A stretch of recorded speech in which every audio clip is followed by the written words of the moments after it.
وما يمدش هم يسموها قهوة. هذيك ماشي رشوة، هذيك انت برك مهبول كيما انت وجماعتك تاع مسجد عمر بن الخطاب انتم المهابيل. هذيك تعرفوا شنو هذيك؟ هذيك يروح بها على وليداته برك حويجه حويجه.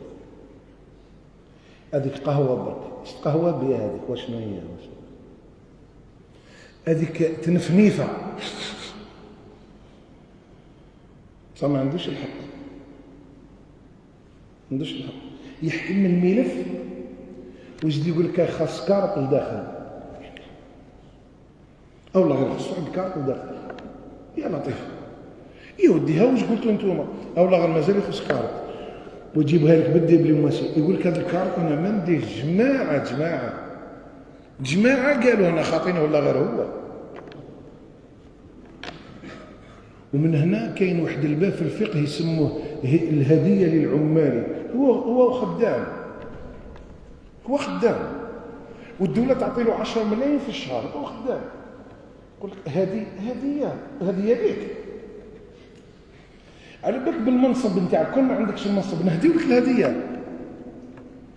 وظفت المنصب نتاعك وفرضت الهديه، فرضتها على الناس. حتى ذوك ولاو يحسبوا التجار يحسبوا، يقول لك نحط في البنكه. انا ذي واحد قال لي نحط في البنكه دراهم. قلت لهم بعد، قال لي بعد كي يديروا الحساب يعطيو لي زانتيري. قلت له ما يدوز لك. قال لي لا كاين واش تخدم به. قلت له واش تخدم بهم؟ قال لي كي ندفع الملفات يردوهم، انا مديها هديه ياكلوا الحرام في بطونهم. دوخنا. هذه قالها لي في الحج. قلت له كيفاه؟ قال لي نحط ملف هنا، يقول لي على بالك بصح هذا كيفاه؟ قال لي انا نفهم. قال لي هذوك لي زانتيري نجبدهم ونعطي لهم ياكلوا الحرام. سبحان الله، شي عجيب راه صار يا سيدي. ما تقولوش حرام، انتم مسوسين. هذيك حب يعاونوا، واش نعاونك؟ انجينيور ديطاي تدي 20 مليون، حاكم مصلحة البناء، واش نعاونك؟ والورق تاعي صافية وعندي حق ندي رخصة البناء. شيبتني، هبطني من الشراس الباب الزوار، رديتني اللوساندي باش نخرج ورقة برك. شيبتني قبل المشي. وانت ما بيكش هذا كاع.